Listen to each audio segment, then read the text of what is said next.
It would have been nice if I could have gotten this out of the way in the last video so that I don't have to do back-to-back videos on the same individual. Bret Weinstein is going to be the target again in this one, and this is probably the only time I'm going to do back-to-back videos on the same person because I really dislike this. It seems like I'm pouncing on something. And one of my biggest pet peeves about YouTubers is that they'll pounce on something. That's part of the reason why I actually want to do another one on him, and then I'll be done with him for good. The last one ran too long, so I didn't want to sneak this in at the tail end of a video. I felt that this needs its own video. So I want to rant about his Unity 2020 project. It gets at a nugget of wisdom, and then it just completely crumbles because he doesn't get analytical about how a solution like that might actually work. It's mostly vague, and then there's a few specifics, and it's just not good. So what I'm going to do is I'm going to play a segment before I actually get on his page, because he's got a frequently asked questions page about Unity 2020, and then it's barely any of those questions are questions that I would ask, but he does respond to a couple of those, so I'll read those Q&As and then I'll respond to the A's, because the A's are unpersuasive, to say the least. But before I do that, it's just a short segment. He was on Tucker Carlson about 2.5 months ago, and that segment was also both unimpressive and a bit comedic, because you can tell he was taken aback when the segment was cut short, and he didn't say anything about it because he wanted to be polite. It's just one of these people who, I guess, prioritizes politeness over honesty. Or maybe he just didn't want to be, maybe he thought he'd get invited back if he just said nothing when he was taken aback that the segment would have been so quickly. Because he only said 1/10 of his spiel, and then Tucker wrapped up the segment. But it's been over 2 months now, and he hasn't been invited back. So yeah, it's funny how these things work. So yeah, let's get into some of this. I mean, the big problem is that he's not a policy wonk, but he thinks he knows better than policy wonks do, or at least he doesn't solicit feedback from policy wonks on this type of proposal. The moment you do, you'll see that it's at best a nugget of wisdom, and then no analytical work done from there on out to get at something more specific. But Tucker just played a bit of a highlight reel or low light reel of what Weinstein has been through, and he played his last segment with the two of them when he had interviewed Weinstein following that debacle at Evergreen, and yet he's still milking that for all it's worth 3 years later. And it's like, give it a rest. It's just off-putting at this point. I can see talking about it for a year, maybe 2 years straight, but really at this point it seems like you just got hang-ups over it. You're just clinging to something to make yourself more interesting. And then they get into about how this is all just a preview of what's going on right now, and it's not. And let me play them actually. So I've got them at 1.25, and I'm just going to explain why they're just off the rails on their commentary. It all looks like a preview now. For weeks, the mob harassed and threatened the professor. Faculty denounced him. Campus police said they could not protect him or his family, and instead urged him to stay off campus entirely. Eventually, he resigned. Now the mobs that once seemed limited to places like Evergreen dominate our country. Bret Weinstein is now visiting. Dominate our country. So survey of any American viewer. Do you feel that you are being dominated by mobs like these? Or do you think that this is much to do about, not nothing, but not much to do about as much as Carlson wants to say in a sentence like that? So I'm not that far removed from this region, if we just want to keep it regional, and you'd think that, seeing as how as I'm not that far removed from it, Vancouver, Portland, not exactly a different region of North America, you'd think I'd, if not see directly a mob, that I would have, over the course of the last 3 months, spoken with someone who had been accosted by a mob. And I get around the city quite often, and at no point, and I sometimes talk to people, well, what do you think about what's going on down south? And whatever they tell me is directly related to what they've seen on the news. It never has anything to do with what they've experienced hands-on. So if you're an American and you live outside this region, I welcome your feedback. If you live near the region, I welcome your feedback. Do you think, if you actually look at what you have experienced, do you think the country is dominated by this? Or do you think this is just availability heuristic 101? Right? And I'll probably say the term availability heuristic a lot of times over the course of this video, because that's the common fallacy that they fall for, or that they want to propagate and instill in their viewers. Make a mountain out of maybe not a molehill, but certainly a smaller mountain. Bigger mountain from a smaller mountain. That's the playbook. That's Tucker's playbook, and for some reason, Weinstein is so freaking seemingly traumatized over his experience that he's gone along for that sort of ride. Right? That's the main question you got to ask yourself. How many individual Americans or people who live right at the border have either individually been accosted by one of these types of mobs or have had someone in their life accosted by them, or have been professionally impacted or something like that, right? The more individuals you speak with, the more you'll see that this is much ado about next to nothing. Is now a visiting fellow at Princeton. He joins us today. Professor, thanks so much for coming on. I've thought of you since all of this started, and I should say at the outset, you weren't a conservative last I talked to you. I doubt you are now. But you were one of the... I'm supposed to know what that means, right? So people who self-brand in this way, talk to them and ask them what exactly they mean by this. Are they talking about a system of governance or some policy cluster that they want to usher in for the society that they live in? Or are they talking about how every other society would be improved if that particular policy cluster or system of government were to be implemented in all those other societies too? So I like to ask these. Anytime someone's bamboozled by a political label or something along the lines of the nomenclature of the spectrum, I always zero in on them and I go, well, what exactly is this? Is this something that you like personally? Or is this something that you think is implementable and workable in every other region in the world? And the more people I talk to, the more different the answers get. Sometimes it's a hybrid of the two. They think certain parts of the world this can work in, certain others not so much. Others exclusively talk about how this is just their own preference for the society they want to live in. And some believe that it's indeed implementable worldwide. So there's no consistency to this. And if there's no consistency whatsoever, then it probably means the label does more blurring than clarifying. And you got to get rid of it. Both at the level of whether what is internal to it, is it internally coherent or incoherent? If you think all these theories are incoherent and that the policy cluster doesn't really connect in any way, then you are a fragmentalist about ideologies. If you think it does cohere and policy A does connect to policy B, which does connect to policy C, you're a holist about ideologies. I've long held that these, especially political ones, we ought to be fragmentalists about them.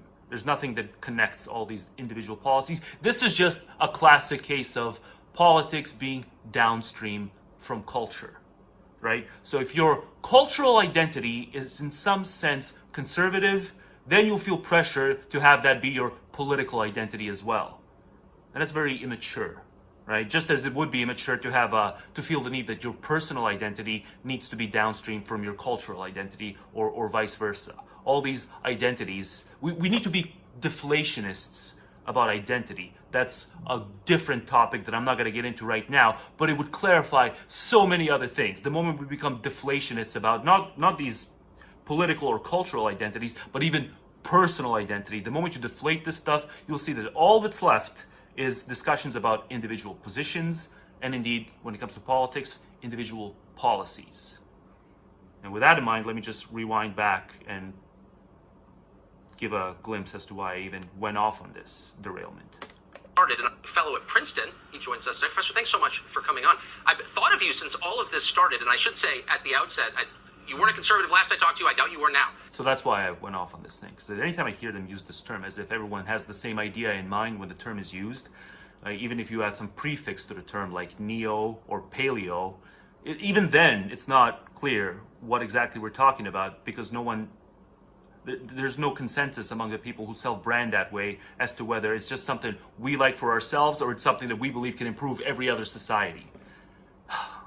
We're going to look back at this, the fact that we all use these terms. We're going to look back at it and we're going to think centuries from now, or maybe further down the line than that, we're going to think this was a fucking political stone age. That we all use these terms and we didn't realize that we were all using them in different ways, and as a result, talking at cross purposes.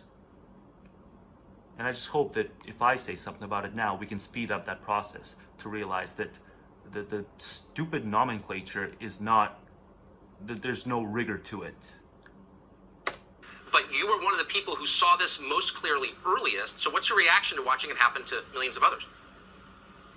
Well, I wish we had gotten to it earlier, Tucker. You're right. This is the same phenomenon that we've seen on college campuses, maybe most dramatically at Evergreen. I warned Congress when they had me testify that this was going to spill out into every other facet of civilization, and that appears to... It hasn't spilled out over every facet of civilization. I would have been, right? Because I move around still. I didn't stop working during the pandemic. I'm still going to work. I'm not working remotely from home. And I get around different parts of the city because my commute mandates it. And I've not seen any change in Vancouver. The people I've spoken to in the US who are the most alarmed about this, I still ask them, well, have you been personally accosted? No. In the worst cases, they'll find not even a good friend, but an acquaintance who has had some rough dealing with a mob. And that's nowhere near good enough to say something like every facet of society. Stop exaggerating. It is a problem, but it doesn't mean it's anywhere near as big a problem as every facet of society. The moment you exaggerate, you lose credibility. And why do it when you can mount a case that says something does need to be done about this? We do need to mock these people or shame these people such that they stop with these silly antics. But you're just going to alienate precise people when you exaggerate over it for no fucking reason whatsoever. Be what's happening, but I do think we are maybe missing the deeper part of the story. People are obviously frustrated and angry, and they've spilled out into the street. But the reason that they have done that has to do with political corruption in both of our major parties, which I don't know. I think if you actually do some sort of survey where you assess people's frustration with political corruption, and then what percent of people have actually gone out on the street, how positive do you think this correlation is going to be? That it's actually an individual's level of frustration at political corruption will be predictive of their willingness to go out on the street. I don't think you're going to find any such positive correlation. And I mean, his one-on-one with Coleman Hughes from a few weeks ago, Coleman raised a bunch of decent points that caused Bret to really emphasize the fact that this is just a hypothesis of his, right? But then he's gone back to doing his Bret Weinstein 101, where he doesn't really mention that it's a hypothesis. He damn near talks about it as if he has proof that this is what's underlying people's frustration, and that's what's predictive of them heading out to the streets. It's political corruption, right? And even if he was right about that, you're not going to do away with political corruption. Most modern governments have tens of thousands of special interest groups, resulting in all kinds of regulatory capture. People have been talking about it since forever, decade after decade. Even though more people talk about it, problems only get worse. So this idea that if we just discuss political corruption long enough, we're going to do away with political corruption, there's no evidence of that. Has, to a large extent, frozen the working population out of the prosperity that they have generated. So there's the book, The Special Century, right? From 1870 to 1970, historically unprecedented level of growth, economic prosperity.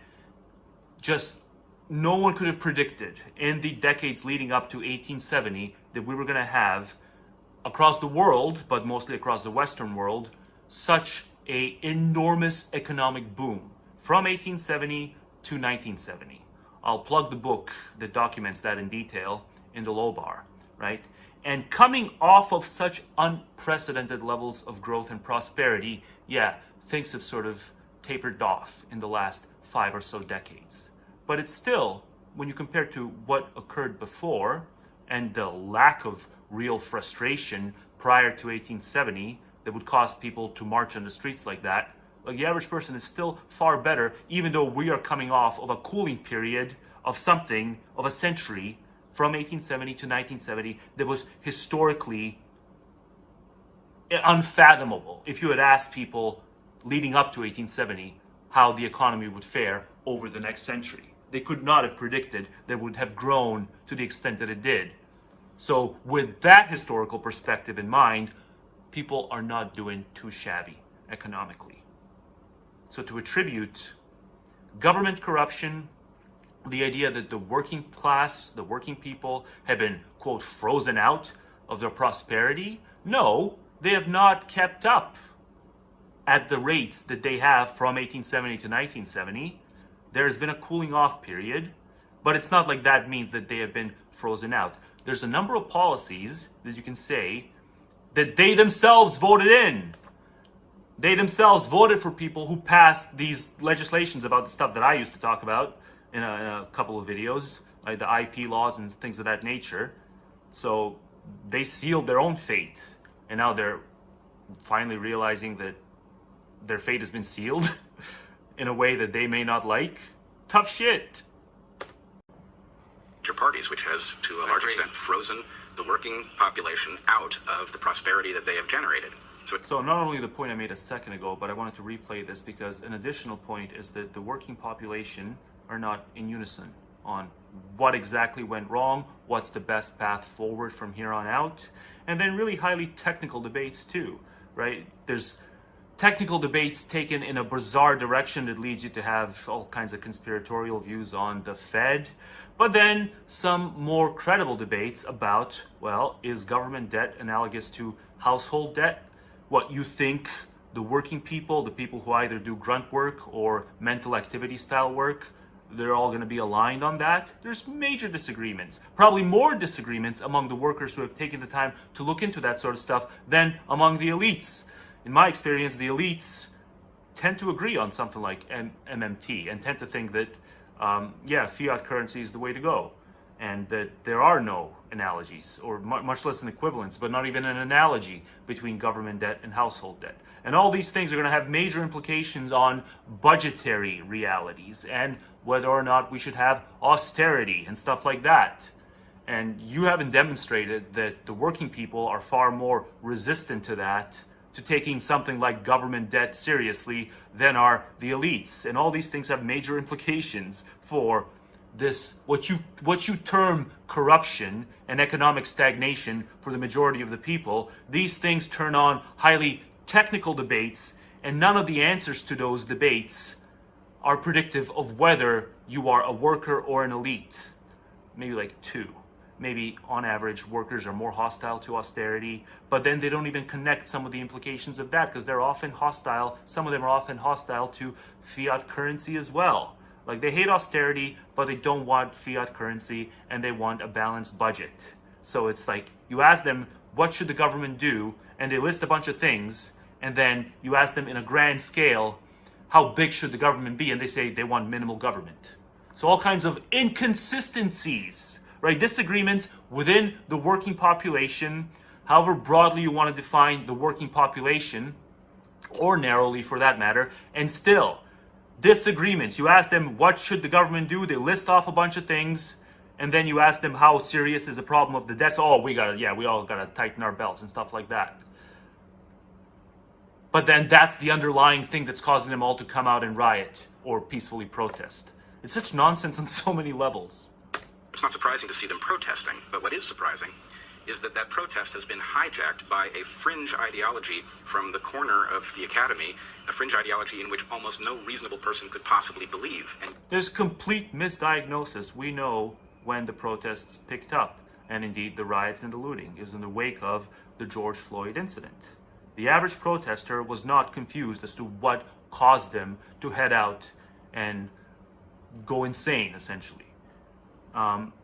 And it didn't have anything to do with these things in the way of stagnation, economically, or political corruption. It had to do with their view of police brutality, which is highly racialized. So they thought being proper anti-racist meant partaking in the protests, and in the worst cases, the rioting and looting.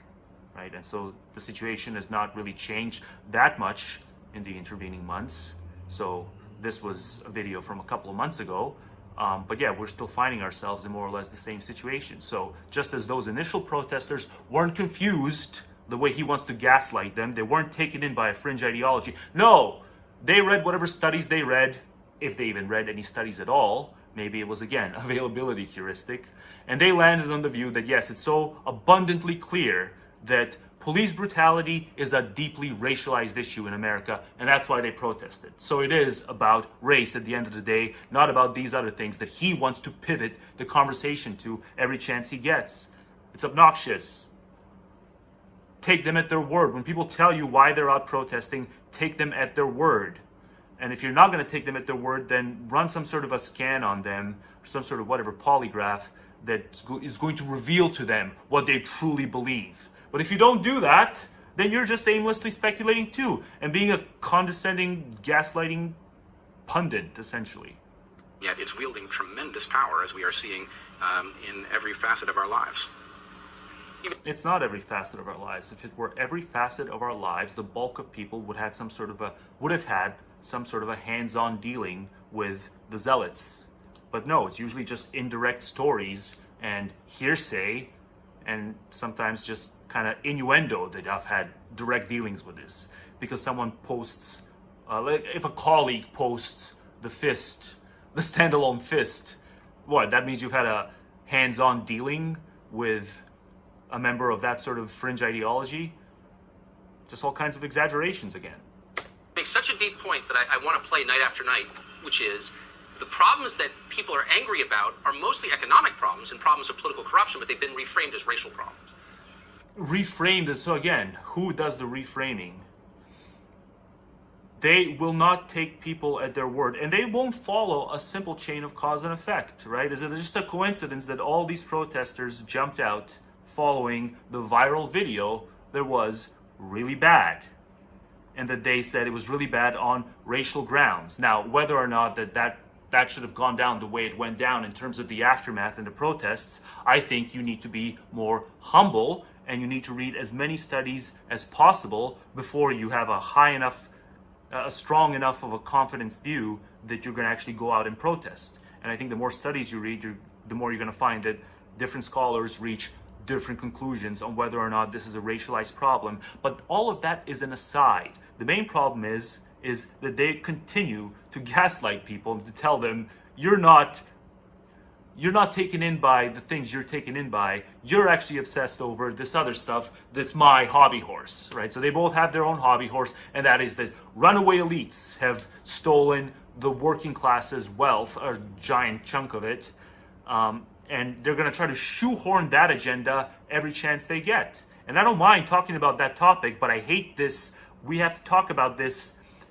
We're going to seize on the racial grievance subject, pretending that he has access inside people's minds. When someone says that they have reached a conclusion, however misguided or short-sighted the conclusion is, on whether police brutality in the US is racialized unjustifiably, right? That's their view. They can be mistaken on that view, or they can be correct on that view, but you can't just shoehorn your own hobby horse in that conversation, the runaway elite hobby horse, and we need to stop the elites, into a completely different conversation. You just have to either point out that they are incorrect empirically when they want to say that this is a highly racialized issue, right? And then once they agree with you or disagree with you, you can say that, okay, now let's talk about a different subject. But this is just kind of psychobabble 101. They want to say that what underlies the average protester is a sense of economic grievance. Not racial grievance, but economic grievance. Discuss these two things separately. Has that reframing been intentional, do you think? I think two things have happened. Yes, academics are all on code to intentionally reframe these things. One, this fringe ideology has discovered that it can hijack that anger. And then we are seeing, on the Democratic side, we are seeing powerful political forces embrace this ideology for cynical reasons, which is amplifying it. And those cynical reasons basically have to do with the fact that if Americans were angry at the right thing, they would be going after political corruption. And if we're angry at each other because we imagine that we are guilty of prejudice, then we won't do that. So the key question is, how can we get leadership at the top that... You cannot chew gum and walk at the same time, I guess. Having said everything I said earlier about this corruption thing being kind of pie in the sky, let's end corruption. You know how many different interest groups are constantly lobbying? What are you going to do with that? And then we are seeing, on the Democratic side, we are seeing powerful political forces embrace this ideology for cynical reasons, which is amplifying it. And those cynical reasons basically have to do with the fact that if Americans were angry at the right thing, they... No, this is just saying as if transactional cynicism and alliances of convenience are something other than the norm across modern politics and probably pre-modern politics. It's always been that way. There's nothing unusual about that, even if, yeah, Democrats. I mean, the most glaring case is Kamala Harris, how they ask her about her statements from a decade ago, which are complete polar opposite of the statements she's making now. And she's sitting there with a straight face saying, oh no, all of this is coherent. And just pretty much pretzel logic to the max. But it's completely not out of the norm. That is the norm. You listen to a politician for enough decades, and you play the statements they made from the 80s, the 90s, the 2000s, and you're going to find it very rare that you're going to find someone who hasn't contradicted themselves along the way. Because yes, it's all about alliances of convenience and sort of transactional approaches. If you think you're going to do away with that, you are, like, the term idealist is wrong. It doesn't fully capture just how fucking naive you are. I can't capture it with a single term because it defies linguistic expression. That even though people have written books about this, time after time, political corruption is one of the most over-discussed topics. And political transaction is one of the most over-discussed topics. There's no putting an end to it. So what is this? What the hell is this? Piggybacking on a racial grievance subject through the idea that we're going to actually, if we get people to focus on the right things, because they can't walk and chew gum at the same time, so we're going to actually, through enough interviews, make them realize that corruption is what ails them. If Americans were angry at the right thing, they would be going after political corruption. Oh, there's just so many little things I have to keep going back to make sure I remark on all of them. You can be rightly angry at more than one thing, and then downplay a certain kind of anger so as to get enough allies, if that's what matters, in order to fix another problem. If Americans were angry at the right thing, they would be going after political... There's the right thing and the wrong thing to be angry at. Well, what if you are angry at multiple things? So you're angry at both A and B and C and D and so on and so forth, and you ascribe different levels of anger to all those things. And then you notice that people are only angry at A, and that they're kind of angry at the people who are angry at B. But you know that you need a large enough coalition. And so you just downplay the extent to which you're angry at B so as to build that coalition with them. What's wrong with that? Assuming that having enough people aligned on an issue can work toward a solution, can create a solution that's kind of feasible. I'm not sure that even works, but this is such crayon drawing. Americans can be angry at the right thing and at the wrong thing. No, it really depends. They can be angry at a multiplicity of things and then strategize from there on out. And if we're angry at each other because we imagine that we are guilty of prejudice, then we... What does it have to do with, like, yeah, I'm angry at a bunch of people. It doesn't mean I won't enter into a coalition with them if I can see that, if there's some high level of probability that my being in a coalition with them will get me to advance some policy package that I want to see advanced. The hell does being angry have to do with anything? Won't do that. So the key question is, how can we get leadership at the top that addresses the issue of corruption at its root? And if I might, I have unveiled a plan. At its roots is people are bribable. I mean, one thing you want to say is something he doesn't mention, but is actually pay politicians more.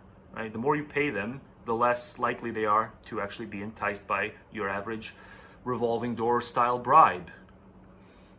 I'm not saying it's going to be guaranteed or anything like that, but you'd think it stands to reason that to some extent they're enticed by these revolving doors is because they don't make nearly as much as they'd like to make. So where is that in any Unity 2020 description?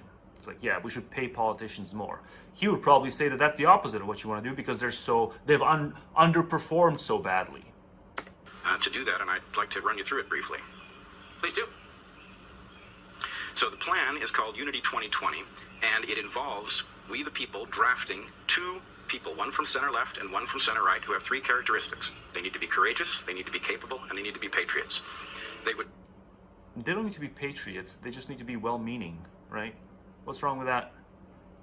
Anytime someone says you got to be a patriot, just ask them, look, what's wrong with being a non-patriot who is well-meaning? And see what they say.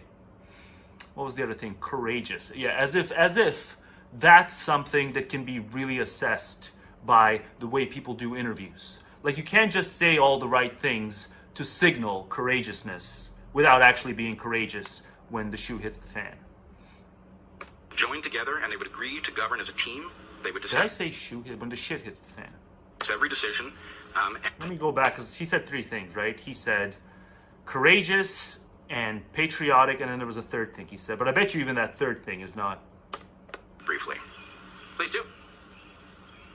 So the plan is called Unity 2020, and it involves we the people drafting two people, one from center left and one from center right, who have three characteristics. They need to be courageous, they need to be capable, and they need to be patriots. Capable. I don't think that people like you have an ability to assess political capability. Not whatsoever. He started out with Yang on his ideal recommendation, and then last I checked on the site, it wasn't Andrew Yang anymore, it was Tulsi Gabbard.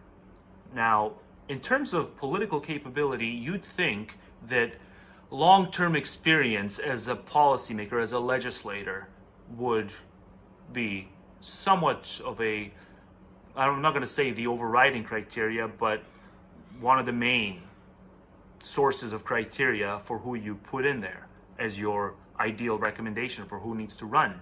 And with Yang and with Tulsi, it's inexperience 101. So on all three of his big, the patriotic thing is nonsense. The courageous thing, we can't vet that. We have no clue who's courageous or not. And then this capability thing. That has to do with experience. The more experienced you are as a politician, the more capable you will be. But that also traffics in some negative qualities, because the more experience you have, the more accustomed you will be to the transactional nature of politics, which you think can be discontinued. It can't. They would join together and they would agree to govern as a team. They would discuss every decision, and only when they couldn't reach agreement or when a decision had to be made quickly would the president rule. After 4 years, the team would reverse and the president would run as vice president, and this would continue until one of them was ineligible. Boy, changing the system of government. It seems to me like we're going to change the system of government no matter what. Yeah, before you even do this, you have to make a constitutional amendment that allows for this, but he doesn't even think along those terms.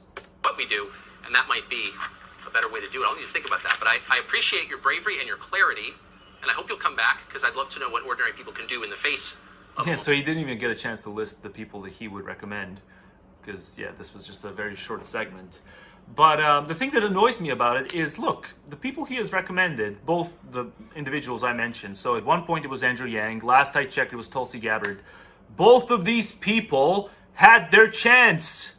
They were covered extensively during the primaries. It's not like there was a media shout out of them, though realistically, even if there had been the traditional media shout out, that should matter now anyways, right? Because there's still this sort of the people who are gung-ho on digital media, they're all talking about how it's like the old school media is obsolete and now we're where it's at, right? But then anytime they talk about, they have a problem with the fact that one of their people didn't advance far enough into the primaries or past the primaries into the general, it just goes back to bitching about how, the dinosaur media wasn't fair to them. So it's like, which is it?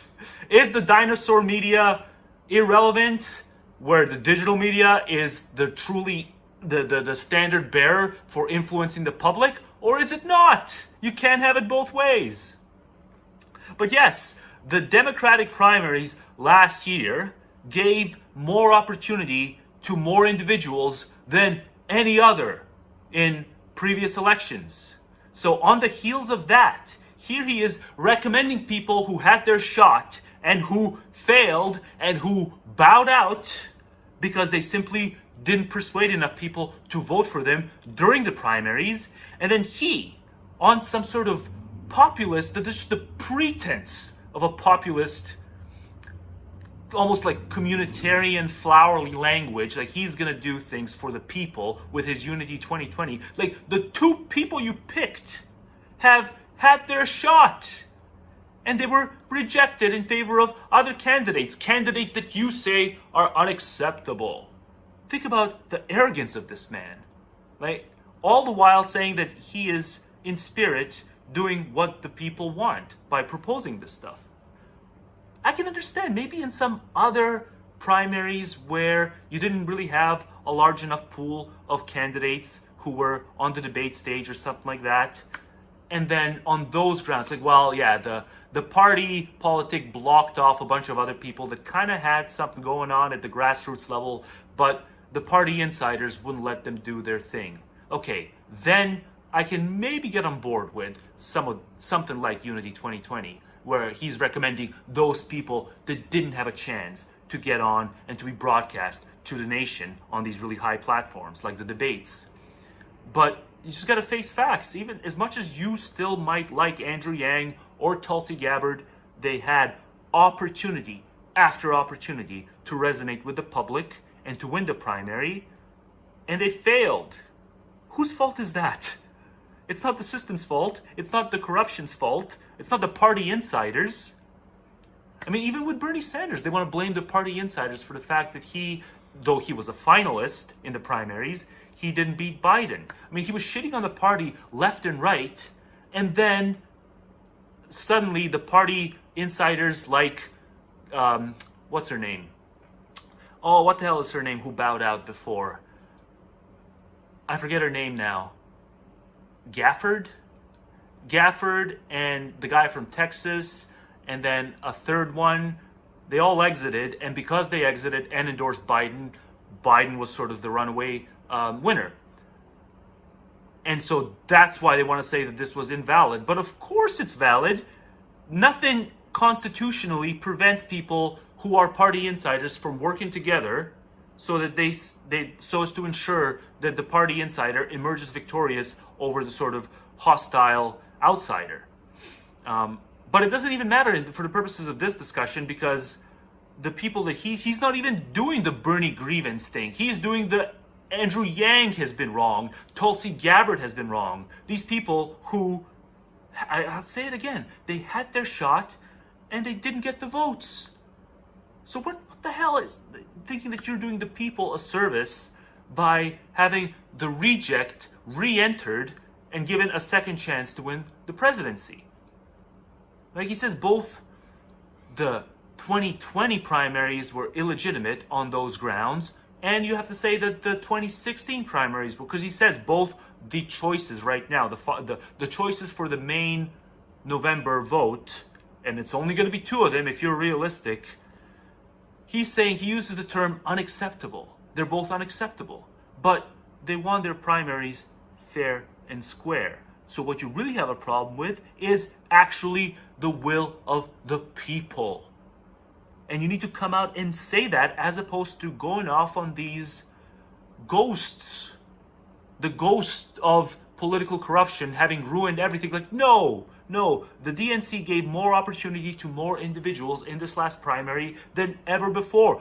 Too much opportunity, if you ask me. It was absurd that there were that many people on stage and debating, and that they had to have two sets of candidates debating on different nights. So it's a matter of tough shit. The guy you like the most didn't get as much votes as you think he should have gotten.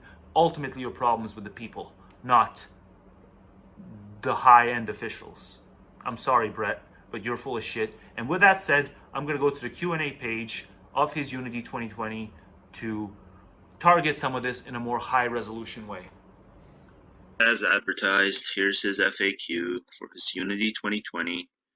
I'll have to plow through this quickly because I did record another rant that I really want to include, and I went on, so I'm going to tack that on at the end of the video to wrap it up, which means I'm going to be a little quicker with this, but we'll see. Maybe I'll get energized again because there's so much here that is worth calling out specifically.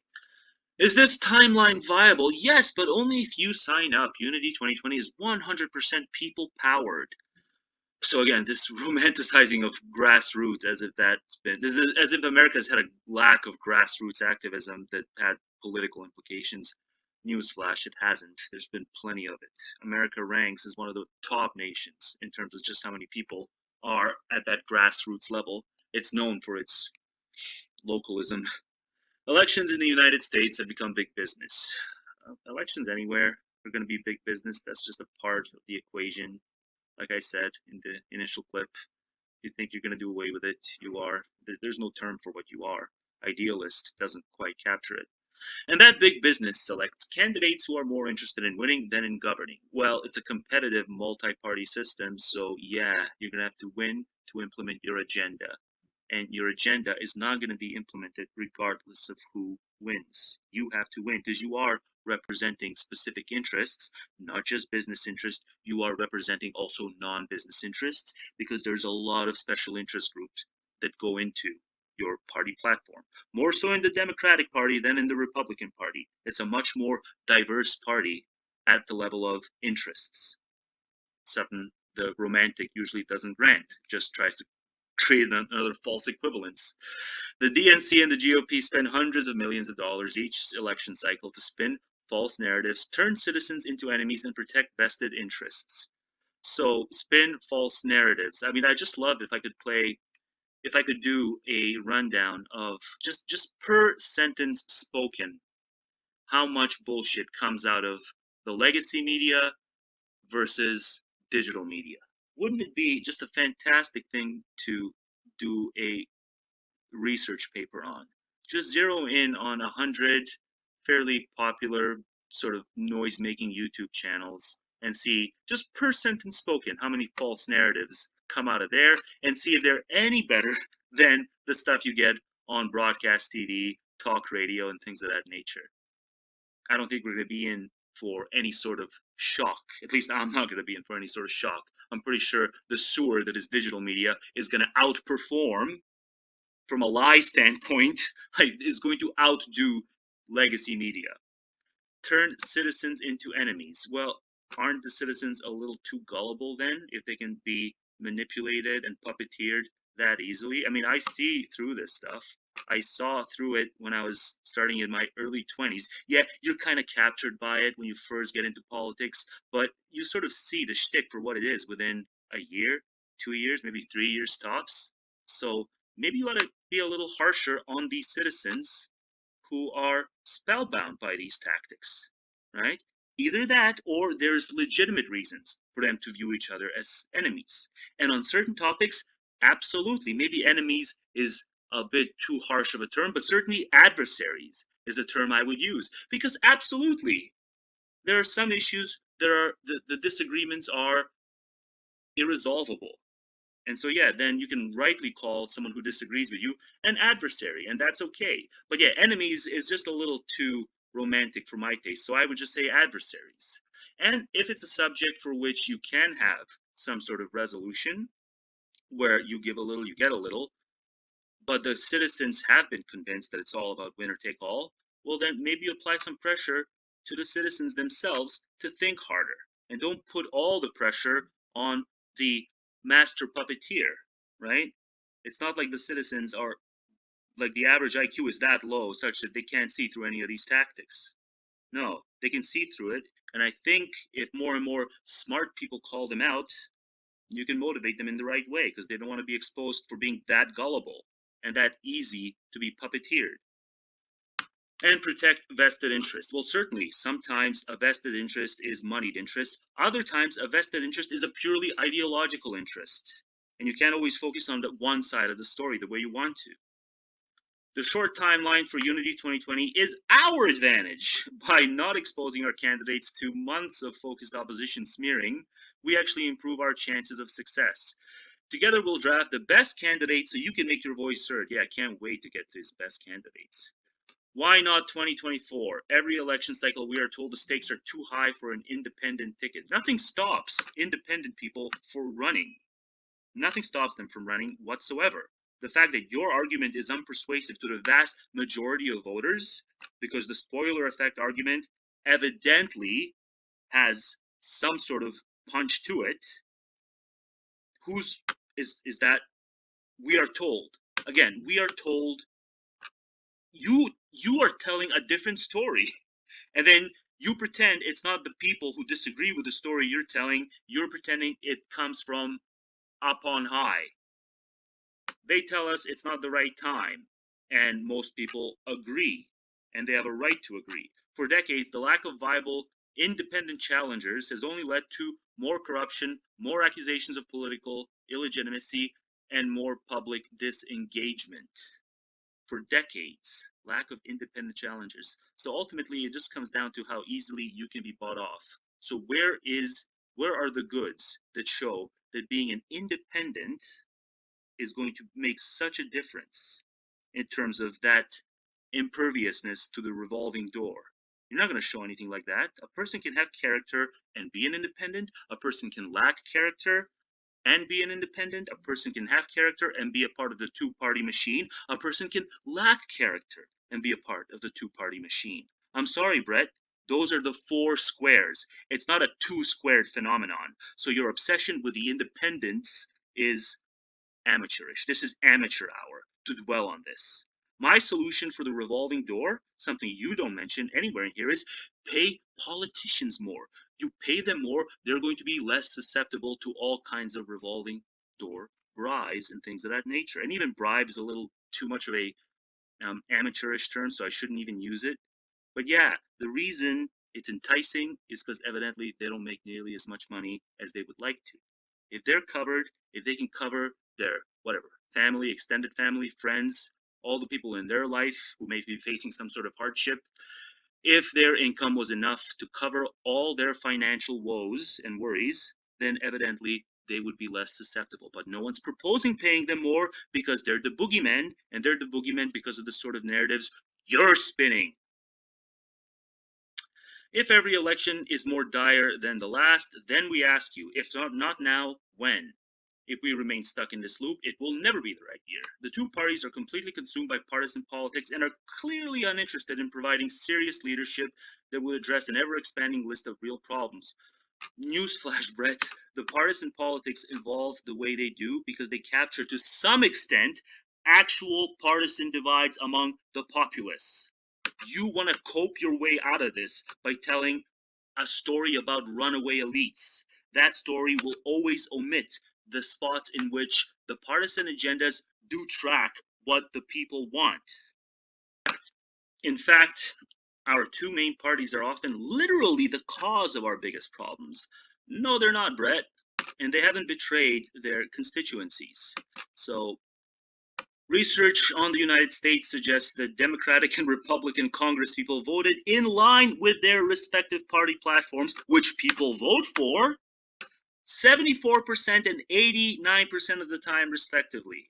So Democrats, 74% in line with what they promise, Republicans, 89%. And this gets to a claim he makes later on, that there's actually research that he never mentions. A 2017 study in the American Journal of Political Science found that for 12 countries, one of which is the United States, political parties fulfill their promises to voters to a considerable extent. Parties that hold executive office after elections generally fulfill substantial percentages, sometimes very high percentages, of their election pledges, whereas parties that do not hold executive office generally find that lower percentages of their pledges are fulfilled. There's a piece that was written a while ago in the conversation, and it compiles up a lot of studies, one of which I did look into.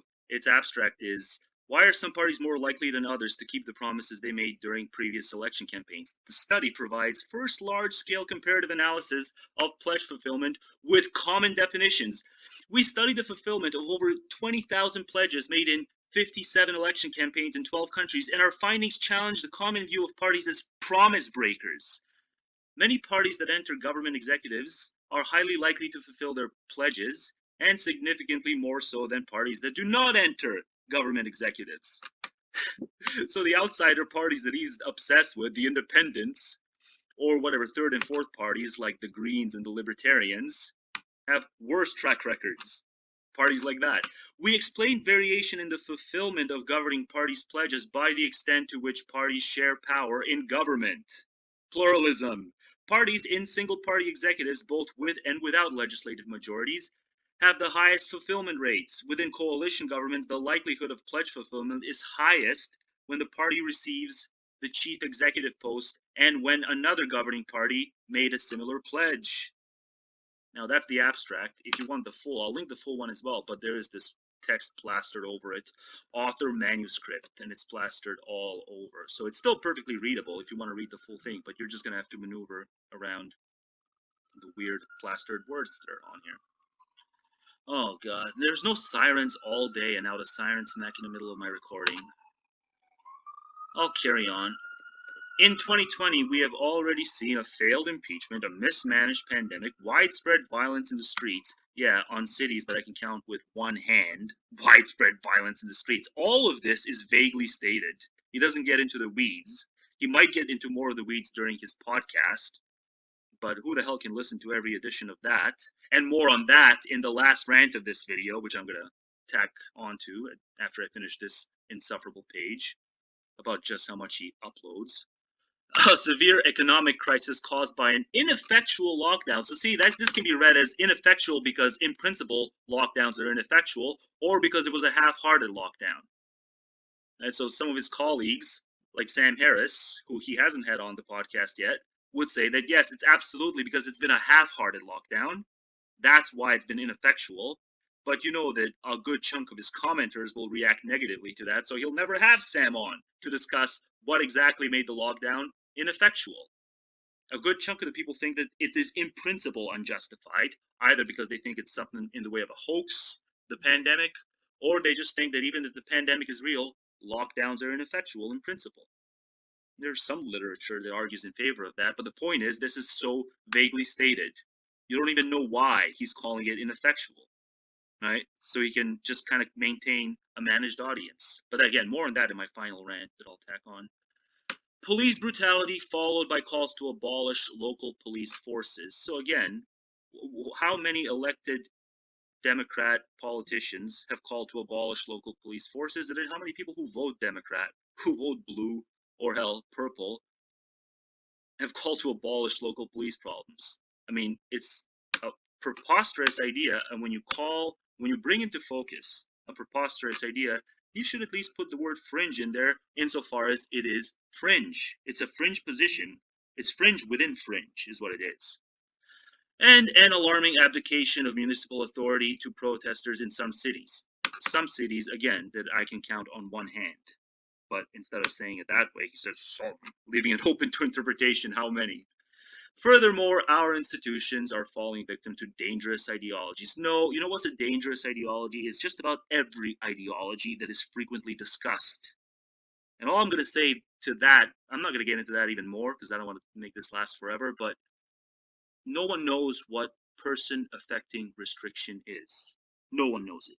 Barely anyone. A few people who like to read up on population ethics know what the person-affecting restriction is. No one knows about it. When I introduce people to it, they say, "Oh, that just sounds it sounds like it's an incomplete story about what it means to have interests and moral considerability." And that's a dangerous view. Is to hear me describe the person-affecting restrictions as well as I can possibly describe it and to not be sold on it because you want something more. And that's dangerous. Institutions are falling to ridiculous ideologies, but it doesn't really matter. An ideology can be ridiculous without being dangerous, and it can be ridiculous while being dangerous. At the encouragement of Republicans and Democrats alike. So again, he doesn't explicitly say it in a way that he can be accused of making a false equivalency, but it's essentially a false equivalency. And there's no comparison. There's no freaking comparison. And this gets into asymmetric warfare, which I'll link to as well, most of which Republican strategists are guilty of, which I'll mention in the final rant that I recorded. So I'm not going to go on about that now, but there's no comparison, let alone equivalence. The legacy media has largely abandoned journalistic standards and ethics. So again, what I mentioned initially, I would just love to be able to do a per sentence spoken breakdown. Maybe I'll set aside a separate video to do this. I'll just select 100 visible YouTube channels with political talking heads and just per sentence spoken, and I'll cross-reference with the fact checkers, and we'll see who spews more bullshit, the legacy media or your uncredentialed, all I need is a pulse to broadcast content about politics on the internet style replacement journalist. And we'll see just how journalistic of a standard your digital replacement media has. Yeah. the replacement standard is going to be lower than the traditional standard. As bad as the traditional standards has been, what I'm seeing on the internet, especially these last 5 or 6 or so years, is just I'm at a loss for how many poorly argued videos, poorly researched videos have hundreds of thousands of views, but then something like tens of thousands of thumbs up and next to no in the way of thumbs down. The stuff that gets received really well is just, and again, he's going to fixate on the legacy media. Yeah, the legacy media having problems, that's old hat. Okay, the fact that something that could have been good, so much promise in the way of the internet, and it just completely fell apart. Normies poured into the internet, the standards were lowered, and now the internet is just another sewer, and it stinks even more than the stench of legacy media. And that's why I'm always going to zero in on the internet, because at least the internet had a promise of improvement over the same old, and we just let it go to hell. Because we, the voters, the viewers, we didn't support the right content creators. And I'm not even talking about myself, because I'm lazy too. I don't spew bullshit, but I don't put in the amount of work I need to correct and to create the sort of content that is professional enough such that I can reach people who have like a low attention span or something. So I'm not even saying I need to be voted higher or voted or viewed higher or anything like that, but there are people who do great work who are invisible, and they're invisible because of the digital demagogue. So enough with this. Okay, this is old news. We know that they underperform, but it's nothing compared to just the crayon drawing level of underperformance in terms of what followed on the digital media. And now explicitly calls for activism over truth. How can you possibly say that and not even do any sort of nod to the digital talking heads? Tim Pool. Are you impressed, Bret, with what Tim Pool does on a daily basis? You think the lowest of the low in terms of the journalistic standards? You think he's fulfilling that better than someone like Ezra Klein? You really think that? You really think if Ezra Klein had a one-on-one with Tim Pool, he wouldn't argue him under the table? Or any other halfway recognizable journalist who is actually credentialed in this stuff, who may have his own biases and who's upfront about his own biases, but who's still not so selective in what he chooses to focus on, unlike people like Tim Pool, and quite frankly, you yourself. And despite these challenges, the two parties have failed to provide us with a single credible national leader to steer us away from disaster. So, again, the DNC embarrassed itself in 2019 by having as many people qualify for their debates as they had. Marianne Williamson had no freaking business being on that stage. But she got on that stage because these sorts of critiques, the two parties have failed to provide us with a single credible national leader. So they opened the floodgates because they kept hearing nonsense like this. And a lot of low quality stuff showed up because of this nonsense. The two parties failed to provide us. No, they didn't. People vote for suboptimal candidates, let's just say. We cannot afford to continue down this path while we wait for a more convenient time. Who are the candidates? Our leading Unity co-presidency ticket is Tulsi Gabbard and Dan Crenshaw. So Tulsi Gabbard also filed a lawsuit against Google for temporarily suspending her campaign's advertising account after an automated Google, I've got this blocked off. After an automated Google system detected unusual activity, the account was quickly reinstated. Gabbard asserted that Google had engaged in election manipulation and tried to silence her in violation of the First Amendment. A federal judge dismissed the lawsuit in March 2020, ruling that Google as a private company is not a state actor subject to the First Amendment, and rightly so. So that's just her being litigious. But then the polling thing. So again, remember his ridiculous statement. It's that the two parties have failed to provide. So someone who has had as much exposure as Gabbard on the debate stage, right? Consider that. So he's saying they have failed to provide us. But then what happens? Gabbard consistently polled in single digits in national polls. Gabbard polled at 1% in several major polls. In a poll conducted between July 9th and 18th of registered Democrats in New Hampshire, Gabbard and other former Representative Beto O'Rourke, which is the other guy who I mentioned in the second to last, when as Biden won, Beto pulled out and was heavily criticized for it. Gabbard retired in 6th place at 2%. On August 19th, 2019, Gabbard garnered 4.8% of the Iowa State Fair straw poll, placing 7th in a field of 24. Is that also the fault of the two parties? Did the legacy media not kiss her ass enough for your liking, Bret? Is that why she finished where she did? On August 23rd, 2019, Gabbard's campaign stated that she had received 2% or more in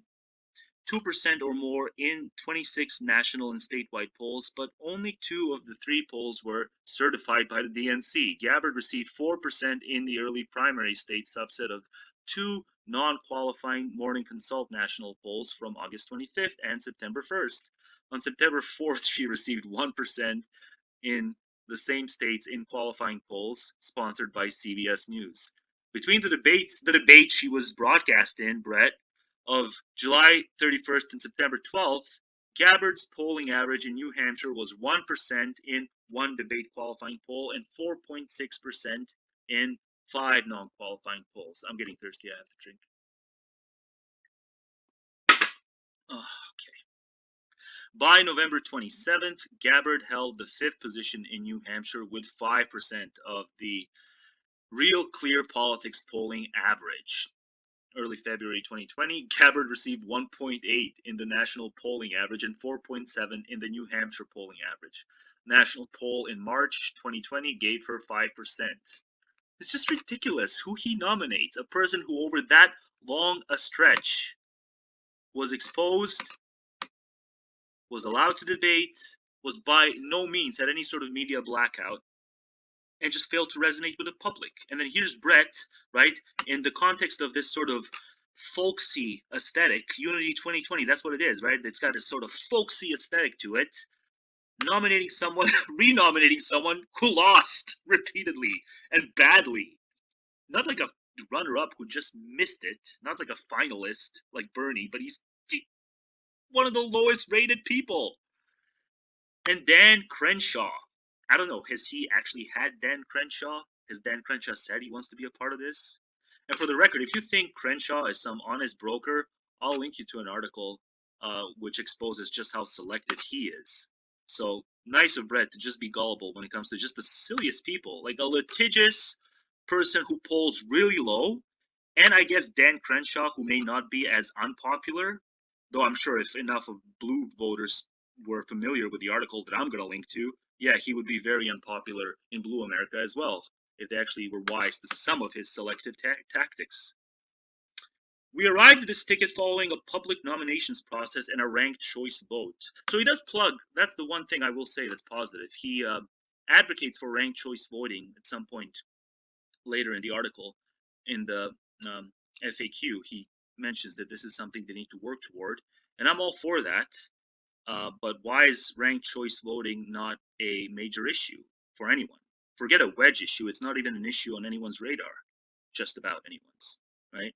So I will be honest. Instead of playing some sort of folksy hero who pretends that it's all about the elites who have screwed the public, no, the public doesn't care about this, right? Either because they don't do enough work to find it themselves, to find that it's a possibility to implement something like this, right? Or you make the case to them, they yawn and they move on and they forget about it, or they outright disagree with it for some absurd reason. So yeah, I'm glad that he plugged this. It's the highlight of the FAQ, but he won't point his finger at the public who continue to fail to pressure elected officials to make it into a reality. Ranked choice vote of potential tickets drawn from our top 6 candidates that occurred on Sunday, August 30th. It is now incumbent upon each of us as Americans to, oh my God, look at this. Look at the laziness of this. I mean, forget about them being romantic and just kind of, they're hopeless political romantics. But on top of that, they can't put in the bare minimum to spot mistakes like these. Like, this is supposed to be persuasive, but they can't put in the minimum effort to correct their friggin' typo. to create the groundswell and public support necessary to draft our candidates. Once you have nominees, what is the plan to get on the ballot? Said simply, Unity 2020 intends to gain ballot access in all 50 states by partnering with one or more third parties that agree to run on the Unity ticket. To the third parties which take up our offer, we pledge the following. Oh God, you know what? This is going on forever. But yeah, I mean, here we go. He specifically says ranked choice voting is one of the things. So I really do like this. But there's additional things that, see, if I were to blame the Democrats for something, it's for not discussing the filibuster and for being comfortable with the filibuster. So they make these grand promises, and the most obvious source of a barrier to fulfilling some of the more grand promises they make is the filibuster.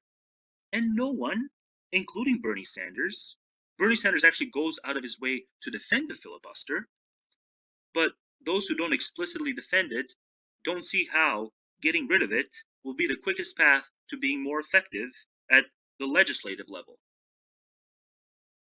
And there's other things in the way of procurement, things in the way of grand bargains, but I'll get to that as we progress through this insufferable Q&A. For the first time in history, we seek to ensure that all political parties have a real chance of success in future elections. Well, the reason some have a real chance of success and others don't is because some parties are vastly more popular than others, right? The Green Party doesn't have a real chance of success because it doesn't have anywhere near the level of support of the GOP and the Democratic Party.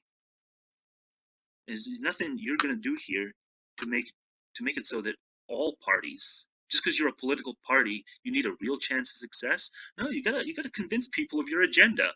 No one owes it to you to have a real chance if you aren't persuasive when it comes to your agenda. A chance to save the Republic from the disaster that looms. Oh my God, such adventuristic phrasing of the issue. On our current path, as opposed to when? As opposed to during what, the Cold War, like the rocky 60s, presidential assassinations, other attempts at assassinations, civil rights leaders being assassinated. There's always disaster that's looming. Get on board with the realities of life. You're not gonna if this is successful, the way he's talking, right? If this is successful, then you get elected, Unity 2020 wins, problems get solved, and what? They don't resurface because they got solved momentarily by your Dan Crenshaw and Tulsi Gabbard. They're gonna solve these recurring problems that are recurring in all modern governments, maybe not to the extent in terms of badness, severity, as they have been in the US, but it's not like the good guys win. So his idea of good guys, based on this ranked choice thing, is like, let's say they got elected. Well, all these grievances that he has, you think they're just going to be vanquished for good?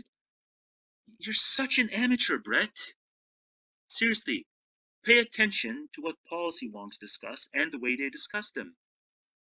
The way they discuss the issues. Or maybe he knows all about this and he's just kind of playing dumb because there's a certain kind of internet crowd that eats this up, right? Because you know that evidently it's about playing to a certain internet crowd because the people who won their silly nominees process are not people who would have won with the average American. So yeah, this is just I'm saying he's confused, but he's just playing dumb because it works on the internet with a certain kind of internet crowd. We need to build a massive groundswell as quickly as possible to provide our candidates with the political and social cover to step into the public eye. This means that ballot access depends on you. Please sign up to our mailing list. Okay, so do it. If you think I'm just being unfair and I'm just being a dick, yeah, by all means, do it. If you see something in here that's just more than rhetoric and tired rhetoric, yeah, sign up to our mailing list. Is Unity 2020 a political party? No, Unity 2020 is a plan to amplify the voices of America. Yeah, a certain online crowd, a very lazy type of person who, instead of going into the weeds on what goes on at the congressional level, watches YouTube videos and makes false equivalencies and mistakes clear-cut ideological divides as an explanation for why certain things don't get passed, certain things get railroaded. Gridlock oftentimes is just a representation of the people's will of the two parties. That's why gridlock happens. is not only because the congressional players want the gridlock to take effect, they want to block one thing or another, is because the people they're representing want that gridlock to take effect, who have been abandoned by the two main parties. Abandoned again, just it's all about conflict theory, right? He buys into conflict theory. People need to read. I'll link that to conflict theory versus mistake theory. Of course, it's not just an either or. Sometimes, yes, the reason things go nowhere at the policy level is because there's just a conflict, and that explains the gist of it. But oftentimes things go in all kinds of bizarre directions because people make mistakes, and not it's like the wickedness, right? This is kind of the belief in the wickedness of the people who have control. No, it's often just honest mistakes and at worst ineptitude, not wickedness. The plan neutralizes the influence of these parties, which have maintained a stranglehold over our national conversation. No, not always. I mean, going to the Slate Star Codex subreddit, right? So he wants to kind of start his own mature conversation, but he's doing it in such a low resolution way.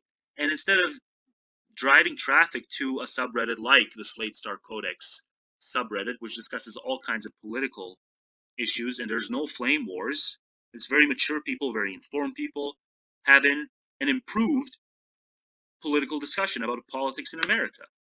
Instead of that, he just wants to start it from scratch with his own lowbrow ideas. The parties control our political system and hinder progress. Often progress is hindered because it's a pluralistic system. The Constitution is meant to preserve a certain level of ideological disagreement such that no one agenda reigns supreme. Compromise is built in, and we should have respect for compromise, not in principle, but like a small c compromise, which will often hinder progress because you want to maintain some semblance of civic unity. You don't want someone to lose on every single issue. And yes, that'll hinder progress, not some runaway party control. Unity 2020 seeks to break the two-party mold. It's not about the two parties. The two parties, we had a two-party system when the great surge of the middle class, right? The first ever true middle class was the American middle class. Arguably, maybe Europe got there before America, but we know when the American middle class was at its most middle class-ish, it was still a two-party system. So this is just obsession that if you get a third and fourth party that's competitive, you're going to solve some intractable policy disputes. You're not going to do it. By connecting concerned patriots, so patriot, God, I gotta get a drink of water before I get on this rant. Okay, concerned patriots. You know how there's certain kids who are too old for toys, and you tell them, you're kind of too old for this toy, you gotta just ditch it. And they just throw a fit, right? And they actually double down on their whatever kind of toy they're playing with, an action figure or something, like they're in their mid-teens, they're still obsessed with it. And you realize you just made a mistake, right? Because now they're just more stubborn. You told them, ditch this toy, you're too old for this nonsense. And then they just play with the toy all that much more ferociously, right? And that's the sort of kid who, yeah, okay, fair enough, you don't want to tell them, you don't want to pressure them, because they're just gonna react negatively. But then there are certain other types of kids who, their expiry date on their toy playing has long come and gone, but just no one tells them, right? And that type of kid, if you just say it to them, and you say it, you don't have to say it in too condemnatory a way, but yeah, just like, what are you doing with this? Like, come on, you're in your mid-teens now. It will be enough to embarrass them, and they'll never play with a toy again. And so that's how I kind of view this. His referred, I mean, he does it here as well. Patriot this, patriot that. It's like, why do you think you want to inject more emotion into political discourse? You think this is something other than emotional speak? Like, why can't I just say I am benevolent, I'm well-intentioned, I'm an honest broker, and I want to contribute because I'm these things? Why do I have to be emotionally tinged with this term? Why do you distrust anyone who thinks that this is kind of child's play, this term? And for certain people, yeah, you just set them off if you say that, you're not a patriot, but you're well-intentioned and you want the best for your fellow civic agents. there's no room for this if you're actually mature. So surely there's some people who actually just need to hear it said in this sort of way, and then they'll move on. They'll drop this. They'll ditch their toy. But not if Weinstein keeps inserting it in his little romantic Q&As. Who demand true leaders who will protect the public interest and build a better future for all Americans. Yeah, so once a problem is solved, it'll stay solved, because you'll elect Tulsi Gabbard and Dan Crenshaw to be co-presidents. Problems will be solved and stay solved. That's how politics works, right? And what else? Politics aren't going to be transactional anymore either. Whatever you say, Bret. This sounds like centrism. So another silly political identity. Centrism. Like, centrism from when? So what did centrism mean 40 years ago? Does it mean anything compared to what it means now? It means something very different now than it did 40 years ago, but we're still going to call it the exact same thing. And it's like him and Tucker Carlson, right? Harkens back to my rant at the start of the video, when Tucker said, "Oh, I don't think you're a conservative. You weren't a conservative last time." So I could say the exact same thing for centrism, right? Means different things, not just per decade now, but it seems like per every 2-year increment. Centrism is not what it was 2 years ago. It's got a certain, well, I'll just leave it at that. But yeah, people who rail against identity politics, you're not going to find two people who have railed against it more than Bret Weinstein and Tucker Carlson. But this reliance on, from people who are critical of identity politics, reliance on political identities. And they can't figure out that it's a freaking precursor to that. It's not as bad as the sort of traditional mindset behind identity politics, but it's one foot in the door. When you get people thinking that they don't simply have things they approve of and disapprove of, but that they are certain things. I am a centrist. This sounds like centrism. Is this going to be a compromise ticket? Well, that's just it. A compromise ticket, at least on some issues. If people actually ascribed numerical values to all of their positions, then you can certainly find room for compromise, like small c compromise. Because, at least from what I've been noticing, Democrats, let's call them Team Blue, they care more about an issue like healthcare than they care about amnesty and not turning away people who are fleeing their own country, the refugees, asylum seekers, not turning them at the border, which ties into immigration. So as much as they do care about immigration and having continued mass influx of newcomers because they view it as sort of interchangeable with alleviating suffering, which it is true a lot of the time, but it creates additional problems, right? But as much as they care about that, I sense that they care about healthcare more. So let's say if they were to ascribe numerical values to their stances and positions, they would ascribe, I'd say maybe something like 9 out of 10 for having universal coverage, not necessarily abolishing private health insurance, but universal coverage covering everyone. They would ascribe probably, if I were to guess, a sort of 9 out of 10 priority level to that, just as a base, like the blue base. I get the sense it's that important to them, whereas their stance on immigration, as oppositional as it is to the red team's stance on immigration, it's not going to be anywhere close to 9 out of 10 at the level of importance. And I can probably say something like this for the current red team's view of immigration and the importance of that. They would ascribe 9 out of 10 for that, I think, and they would probably ascribe something like 7 out of 10 or maybe even lower when it comes to healthcare. So there, just a prime example of two issues for which you can compromise. Have Team Red give over everything to Team Blue when it comes to healthcare, and in exchange for that, have Team Blue give up everything in relation to immigration to Team Red. And you're not going to win everything, but you will have your top-rated priorities fully implemented because of this type of exchange. So this is what it means to get analytical about policies. Let's try to sniff out who cares about what more, and if there are two issues like the ones I just described now, then evidently that's the sort of issue you want to do a compromise on. But maybe my intuitions on this are off base. Maybe it's the case that the average Democrat, the average voter, cares more about immigration than they do about healthcare. I don't know. Maybe I can be informed by someone who has studied this in depth. Or likewise with the GOP. Actually, I'm more confident that I'm right about GOP people caring more about immigration than about blocking off universal access to healthcare out of some misguided view that it's creeping interventionism or something like that.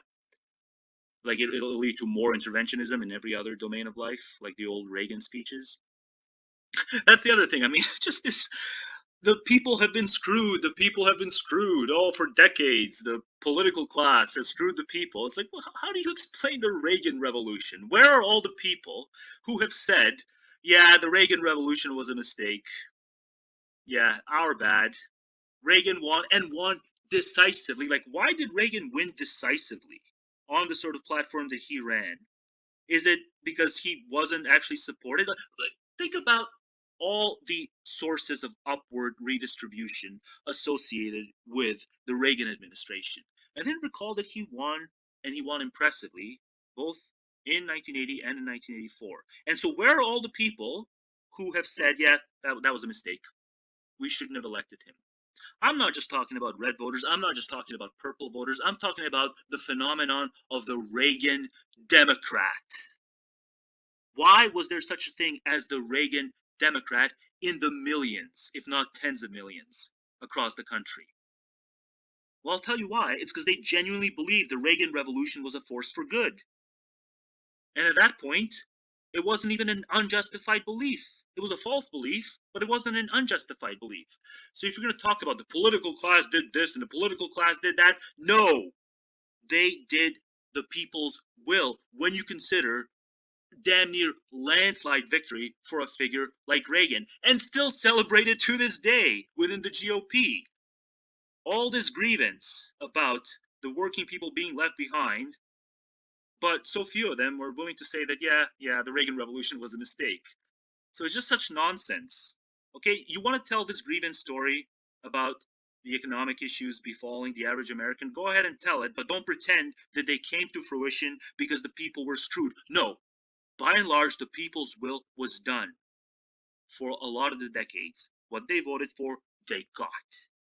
And step one, for me to feel the sort of sympathy that Bret appears to feel with them, and many others appear to feel with them, step one is for them to say something like, the Reagan Revolution was a mistake. And even Tucker Carlson, with endless segments, now sympathetic with the working class, working man, grunt workers, all this stuff. I'm sure we've all seen these segments. At no point will Tucker come out and say the Reagan Revolution was a mistake. It was the source of a lot of these upward redistributions at the policy level. Patents, copyrights being extended, made longer and stronger. There was nothing wrong with them being what they were prior to the 80s. Huge source, especially when it comes to medical inventions, huge source of skyrocketing costs of healthcare, at least, are those extensions of the patents and copyrights. And yet no one's calling that out specifically. It was just all this vague talk. I'm sorry, I can't sympathize unless you, step one, you say the Reagan Revolution was a mistake. Then, okay, then we can start talking about what percent of it was uncalled for. But this dissonance, cognitive dissonance, glaring example of it, so many people talking about being betrayed by the elites, on the heels of those two victories in the 80s and additional ones later on too, but certainly those additional examples you can argue more. The 80s contradicts so many of the narratives that a figure like Carlson and Weinstein want to tell, because they don't demand that people look themselves in the mirror. Not even just the GOP people, but like the phenomenon of the Reagan Democrat. They don't say, look in the mirror. Everything has to have a top-down wickedness style explanation. No! The cause of it is a bottom-up will being respected. This movement is not about centrism. The patriotic center is not an ideology. It doesn't need to be a patriotic center. It needs to be an intellectually honest center and a beneficent center. There's a place where we all meet to arrive at solutions to shared problems. Yeah, they have so many cordial, diplomatic, mature places in subreddits, like the Slate Star Codex one, where they've been discussing policy in about as granular a way as you're going to get. And instead of plugging that and driving traffic there, you just start your own nonsense. We need to create an environment free from corruption. You know, you can decrease corruption, but you're never going to create an environment free from it. And speaking of decreasing corruption, I mean, let's see. I have another study that I looked up. A raft of new research on the causes and effects of political corruption has emerged in recent years, in tandem with a separate, growing focus on the effects of political institutions on important outcomes such as economic growth, social equality, and political stability. Yet we know little about the possible role of different political institutional arrangements on political corruption. Now, the following will scare you. It scared me. It's so counterintuitive. This article examines the impact of territorial sovereignty, unitary or federal, and the composition of the executive, parliamentary or presidential, on levels of perceived political corruption cross-nationally. We find that unitary and parliamentary forms of government help reduce levels of corruption. Just jaw-dropping stuff. I don't think this justifies a move to especially a unitary government, but if corruption is all it's cracked up to be, like one of our biggest problems, then, well, you got to follow the research. So maybe, yeah, entertain unitary government systems so as to crap down on corruption, because, as they say, to explain this result, we explore a series of 7 potential causal mechanisms that emerge out of the competing centralist and decentralist theoretical paradigms. Okay, then they list the 7 things. Our empirical findings and our analysis of causal mechanisms suggest that centralized constitutions help foster lower levels of political corruption. Frightening stuff, but I can't doubt it. It's not some guy howling into the alleyway. These are researchers who have done their homework. What are the policies? Since the 1980s, partisan campaigns have been selling public policy and promises in exchange for votes. These promises are quickly forgotten or betrayed once the party is in power. So actually, I should have waited till I got to this part to read this and this, because this just the actual research straight up contradicts. These promises are quickly forgotten or betrayed once the party is in power. So again, this is a piece that compiles all the research, but then of the research that I've seen, I've only read this study. So there's additional studies that you can read as well, but this is the most comprehensive one. And then there's some wiki stuff on it too, in terms of fulfilling promises. But again, let me reread. Other research in the United States suggests Democratic and Republican congresspeople voted in line with their respective party platforms 70% and 89%, 74% and 89% of the time, respectively. What is this, Bret? Do some research for once in your life. Stop yakking every day and do some fucking research. It is the corruption of both parties which allows this false narrative to persist. You are quickly becoming the master of false narratives.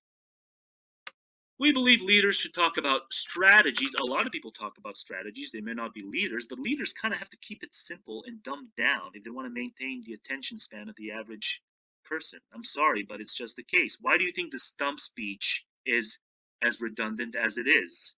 Because people are evidently impressed by it. If people weren't impressed with the stump, then the stump would change. So forget about going deep into the strategies. They can't even call out the stump for being the patronizing nonsense that it is. Rather than pretending they have all the answers, I don't think any leader pretends he has all the answers. Leadership is about teamwork, and Unity 2020 is predicated on building a diverse and capable team ready to serve the public. But what if Unity 2020 spoils the election? This is just denial, right? That it's not going to happen. It's just this cope, like disillusion. You can either be disillusioned and on his side, or non-disillusioned and voting for the two parties. No, the disillusionment is a spectrum. Like you can rate it out of 10 or whatever. As like, how disillusioned are you on a scale of 1 to 10? But this, from disillusioned members of both political parties, how disillusioned are you? I don't think you're going to find that a lot of people are disillusioned at the level of 10 out of 10. No, they fear the opposing party. sometimes rightly so, because some issues really are winner take all. You will either pass policy A or policy B. There is no compromise to be found, in which case, okay, you can fear the other party. But sometimes, as in the case that I discussed, a compromise makes perfect sense and is doable. If you take number of voters who self-identify as independent, and again, even those voters have always, when it's crunch time, they always vote for what they consider to be the lesser of evils. And if they are empirically informed, then it does make sense. It just so happens that they often are led astray by, I'll say it, false narratives. So they fear stuff even on the issues where there's nothing to fear. Potential voters who are currently disengaged. So again, disillusioned, disengaged. Bernie thought he was going to bring out a bunch of disengaged voters, so he talked the sort of talk that all his strategists told him to talk, like apparently said all the right things, and yet he didn't bring out the disengaged vote.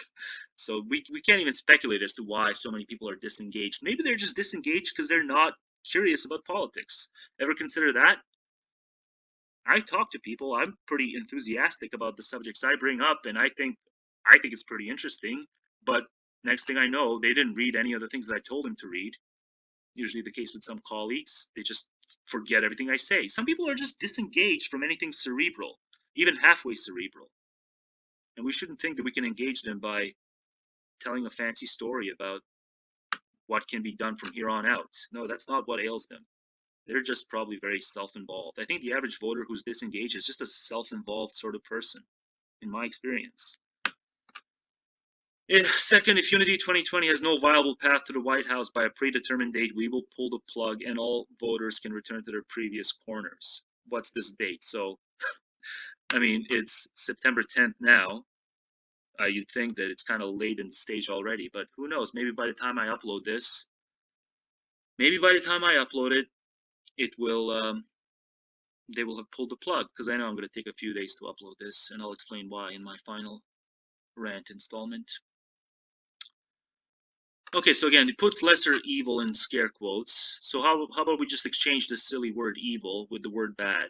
That at least in some context, there is clearly a lesser bad, depending on what your priorities are. Or just individual non-priority weighted positions. Even then, on some positions, the parties will be different. And some of those positions, yeah, you will have a preferred party. So then why can't we at least then say something like lesser bad? Why put it in scare quotes? Sometimes it makes perfect sense. It's just you think certain things. Usually this is what people think because they start talking about foreign policy, which I'm not going to get into the weeds of that now because it's just so layered.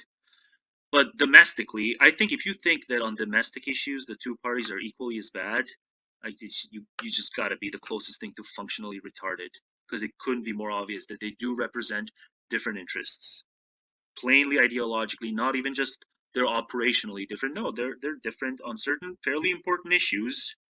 They represent different things and they carry through different agendas. So I understand putting lesser evil in scare quotes because the word evil itself is silly, but if you just replace it with something like not even less bad, but lesser incompetent, right? So that's certainly not a false equivalency. Do you actually think that elected officials, let's say just say in high office at the federal level, they're equally incompetent at the party level? The average level of incompetence in the GOP is just as bad as the average level of incompetence within the Democratic Party. How do you go about proving that? We understand we've been told for the lesser of evil for generations. We've almost forgotten what greater good politics might look like. And when did people know what greater good politics look like? You know how polarized the country has been in recent eras? So what might greater good politics look like? When did people have this unified vision of greater good politics? When did people have this vision of greater good politics? When was politics, at least in America, ever not highly tense? And people didn't have to make tough choices in the way of lesser bad or lesser something, right? It can be incompetence, it can be a great many things. But like that's the barrier to greater good politics. No, there's just individual issues that people disagree on, and they're kind of cement-headed, and so there's nothing that can be done about it. If a large enough block of the country is cement-headed on one or another issue that they're going to treat as the most important issue, like the phenomenon of wedge issue voters, then, well, yeah, that would make sense for them to do this. And if that gets in the way of this, I don't even think it does, but even if it did, then you have to say that this is not actually your wedge issue that you're choosing upon which to vote for the lesser of evil. So make a specific argument to someone who thinks gun control is like one step closer to the road to serfdom. Like, make an issue to them that's not what gun control is, because a lot of wedge issue voters are anti-gun control voters. That's just one example. There's a lot of examples. We challenge our fellow Americans to become more ambitious. Okay, I can't find fault with that sentence. But before they even become ambitious, they have to know how to do research. And they have to know what a good information diet looks like, as opposed to a lazy information diet. The sort of stuff that just pretty much anyone with a pulse can turn on a camera and start uploading videos to YouTube and use clickbait to amass a large audience. Tim Pool. To unlearn our political domestication, to stop settling for a poor choice. Their choices are always going to be poor because life presents you with poor choices, right? Like, I really hated going to school as a kid, but I understood that I was facing two really poor choices. I can either have a bunch of my time wasted and a large chunk of my childhood stolen, or I could just try to ditch school for as much as possible, or just fully drop out before I was even legally allowed to. But I knew as early as 10, I really understood that school was wasting my time, but I understood the alternative was also a poor choice, because it could be the case that at least maybe 20-25% of the time in school I would have learned something valuable and honed certain skills, and if I fully left school, then I was gonna lose later on in life because of that. So it was just poor choice among poor choice. And so I settled for one poor choice by staying in school. It can be applied to a lot of other issues. So if 10-year-old me can understand there's nothing but poor choices, such as life, then surely adults can understand that it's okay to settle for poor choices because we're kind of saddled with them.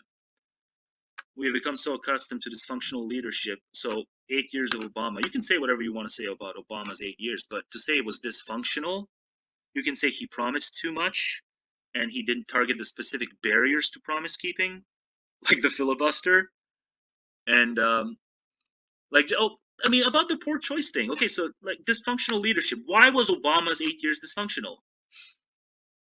Think about the early 2010s. Think about the fiscal cliff.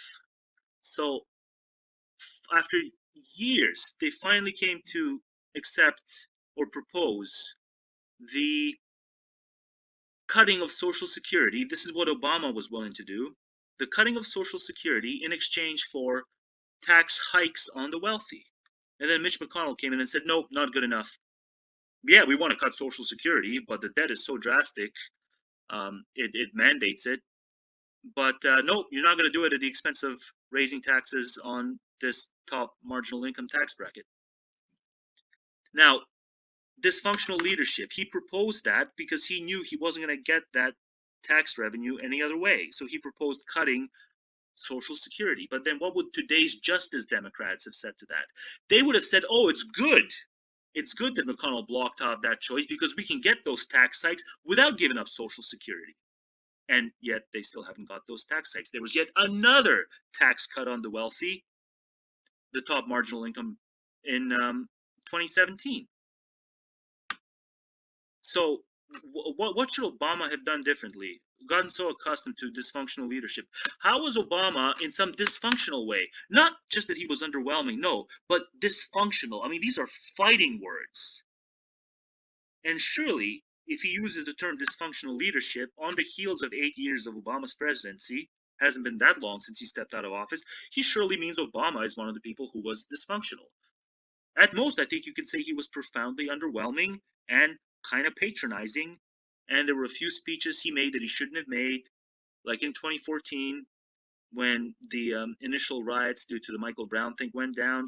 I don't think he reacted well to that. So there's a number of things that I'd say he did make mistakes on, but to say he was dysfunctional as a leader is ridiculous.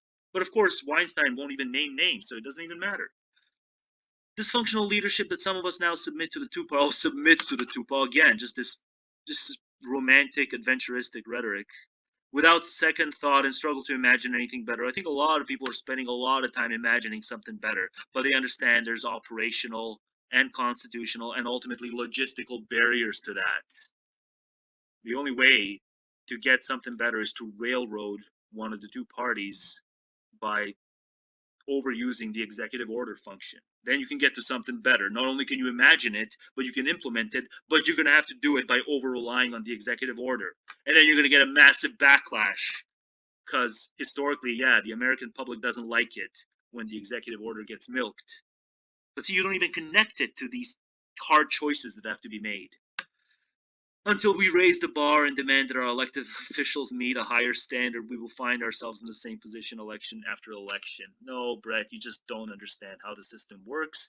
You don't understand the importance of resisting winner-take-all politics. You think you do in a very low-resolution way, but the specific reason why anything better doesn't pass through, the specific reason why these guardrails are in effect is because you don't want to piss off one or another large chunk of the country.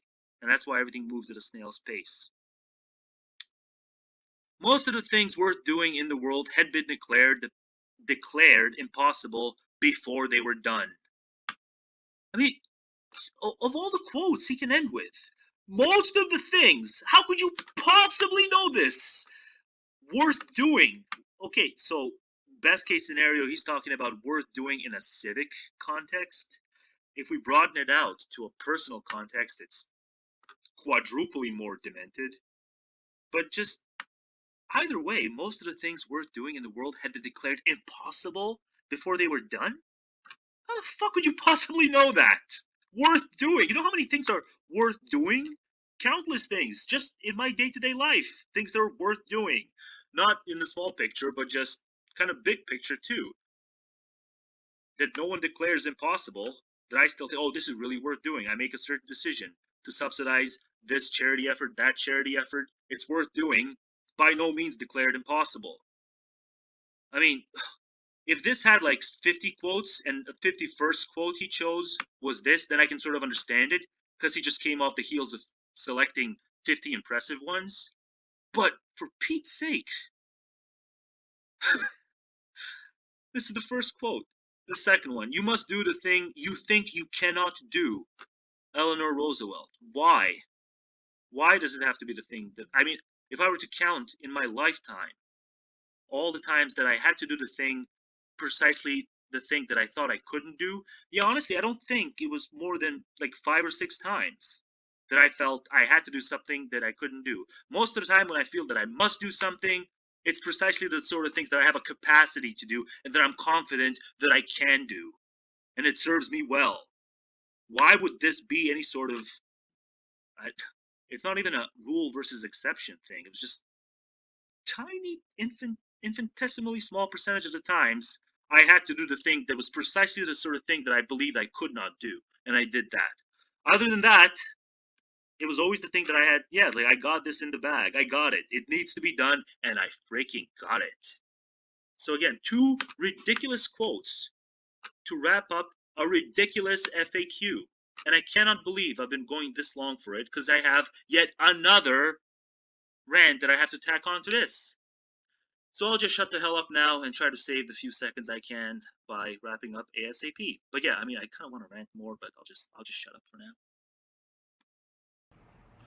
And just to wrap up, I want to speculate a bit as to whether he is genuinely confused on this stuff or whether this is just a sort of LARP, because it's very much bipartisan or nonpartisan, and I get a little suspicious every time someone is too eager to not be partisan on any sort of explanation point that is inferred as mindless partisanism, right? And I think what it has to do is the internet market has been cornered.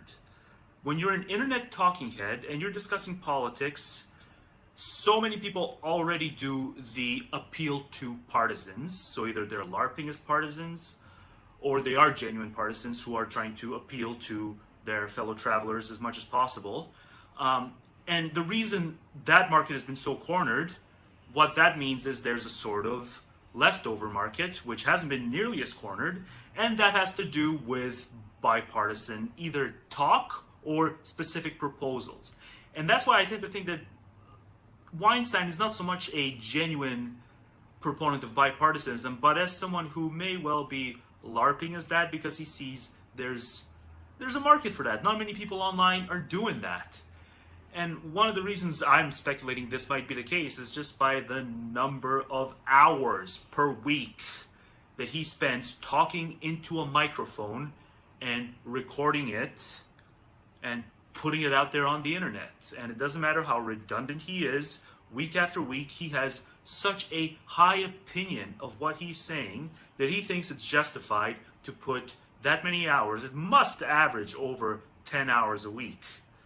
Right? Now, what could possibly be the motivation for that? Let's say he did some really masterful video that explains Unity 2020 better than any other video prior to that point. Right? So if you actually are concerned with what you're proposing, you wouldn't just bury that with tens of hours of new content the following week and then tens of hours of new content the week after that. You would sort of let it sit there and fester, and you would sort of take a backseat approach because you nailed the subject in a video, and now you're just going to sit back and let it sit there at the top of your channel.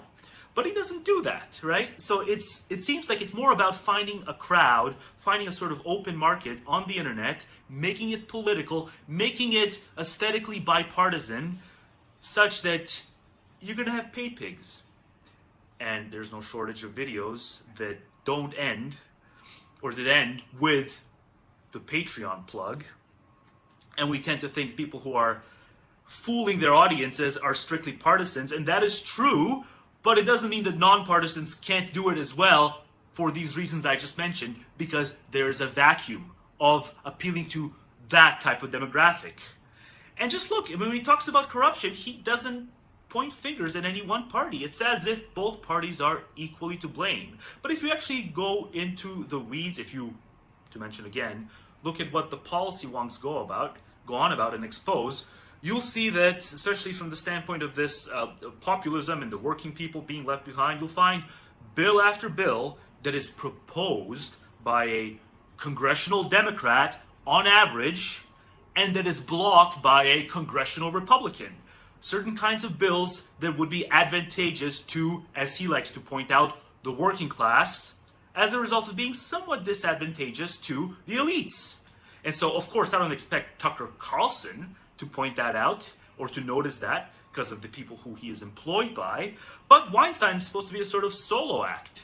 So it just, on top of that, not even just looking at the bills and stuff like that, we can get into the scholarly literature on asymmetric polarization. He'll never bring any of that up, and that pretty much shows that, yeah, GOP strategists have been far more responsible for the level of polarization in America than have the Democratic strategists and things of that nature. It's like he has like almost, the only way to deny that is to like watch someone like Tim Pool all the time and to not actually read up on the decade-long history of polarization. Scholar after scholar has come out and contributed to showing that no, actually, both parties are not equally responsible for the level of polarization. This is asymmetric. You'll never hear Bret Weinstein say something like that. You listen to Weinstein, there will be false equivalence after false equivalence, because that needs to be the shtick, because I believe there's a high possibility that at the end of the day, it's just about racking up as many pay pigs as he can, not by appealing to the partisans, but appealing to the sort of person who wants to appear as if they don't have a partisan bone in their body. And that's the playbook. And it's quite possibly disingenuous. And all he needs to do is just bring on someone like Ezra Klein and see how he would respond to Ezra Klein going into the weeds of what goes on at the congressional level. And you cannot listen to someone who goes into the weeds on that, recalls all the policy proposals that have been proposed by your average congressional Democrat and blocked off by your average congressional Republican. That would have been, had they been passed, advantageous to the workers Weinstein claims to be so worried about. There's additional reasons to say that maybe those proposals being blocked off would have been, it's not clear whether they should have been passed. That's my position. But the thing is, when you're Weinstein, the economic grievance story he wants to tell is exactly the sort of grievance story that once you accept it, you can't be a bipartisan anymore. Because then it absolutely does matter. When you follow the paper trail, it absolutely does matter that far more often than not, it is a high-ranking Democrat that proposes it, and it is a high-ranking GOP elected member of Congress that blocks it. That's the elephant in the room. And why doesn't he bring that up? Why is he playing it? Why is he doing the false equivalence thing? It's probably because it's about sort of managing the audience. He wants a managed audience. He doesn't want to ruffle feathers because he wants to, like I said, at the end of damn near every video, plug the Patreon. Listen to me say the same thing I've said, more or less, with every new week and pay me to say it. Right? Whereas if you're actually cautious, if you think you've got a really important message, you're not going to overwhelm your audience with new content. The reason he's overwhelming the audience is because he wants to pay pigs. It's so obvious. Whereas when you're actually trying to be strategic about the message you're trying to pull because you actually want to change the world, you'll be a lot more selective with the sort of content you upload. You're not going to upload an ocean worth of content every single week. And you're actually, moreover than that, you're actually going to read your comment sections. You're going to tell me that with the amount of yakety-yakking Weinstein's doing, that he's actually reading the comment sections on his videos? And then the stuff that he records. Like, you're actually going to tell me that he watches any of the things he records? Where does he find the time with the amount of content that he actually uploads? The Dark Horse podcast. Who actually listens to every edition of the Dark Horse podcast? Every single day, hours upon hours of new content. Who's got time for this? He sure as hell doesn't have time for this. An actual cautious commentator is going to be someone like me, and I probably overdo it. Let me tell you, when I record something, as rarely as I do, I sit on it, and I watch what I say, and I watch it for probably a full week before I decide to finally upload it. Because you know what? Day after day, I'll have a different reaction to it. On Monday, I'll watch it and I'll think, this is a damn good video. On Tuesday, I'm going to think, when I rewatch it, I'm going to think, maybe it has a few weak parts. Wednesday, I'm going to say, maybe those weak parts aren't as weak as I initially thought. See, I'll actually watch what I record well before I upload it, and I'll actually be high inhibition. Maybe too high inhibition. I'm willing to grant that critique. Maybe I contemplate too much.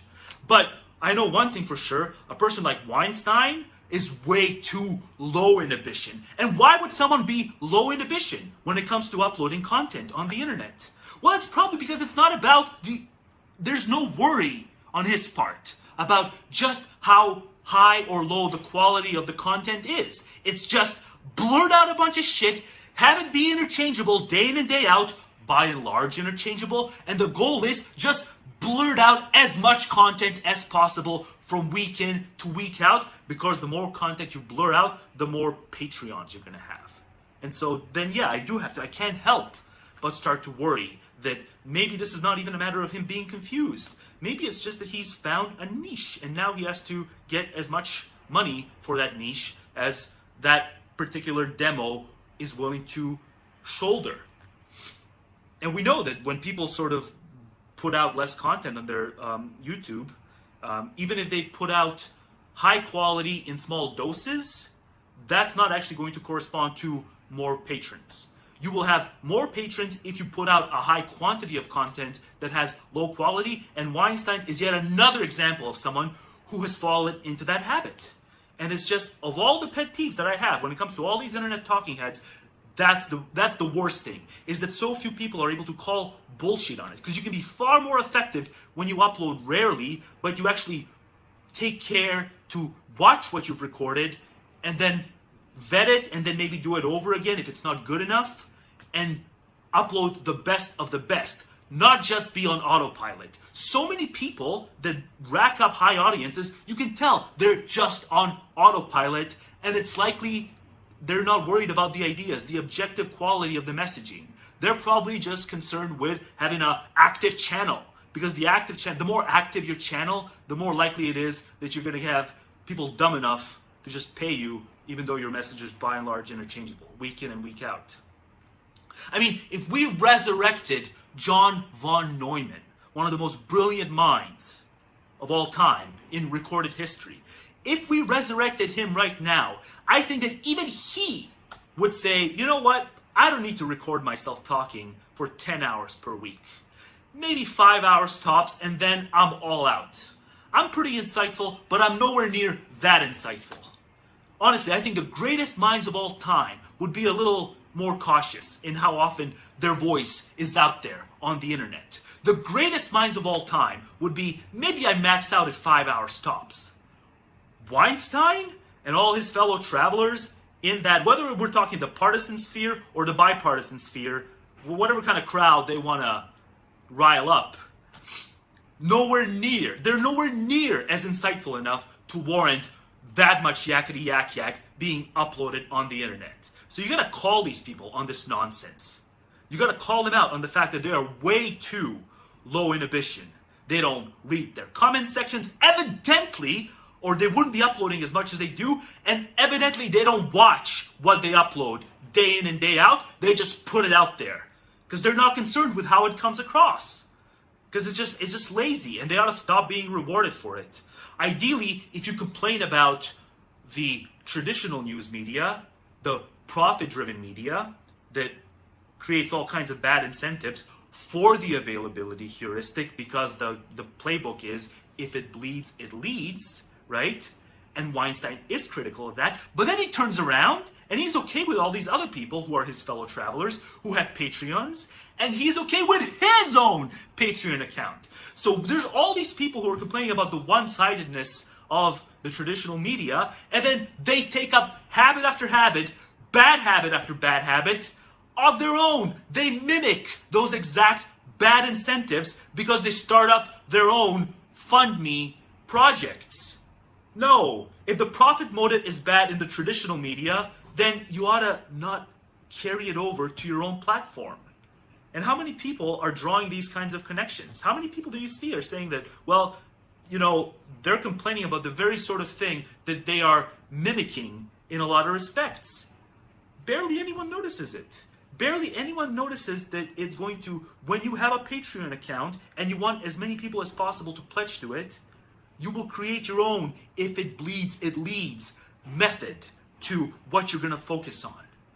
As Weinstein evidently did by talking about this, oh, look, America's burning, right? You can see why Tucker Carlson would do segment after segment on America is burning. It riles up the right sort of people he wants to rile up, and also it's more of the same old, if it bleeds, it leads style news coverage. But how is that different from all these people online who are talking heads, who are embraced as the anti-media people? No, it's just more of the same. Meet new media boss, same as the old media boss. That's what this is, and barely anyone's noticing it. And it's disgusting.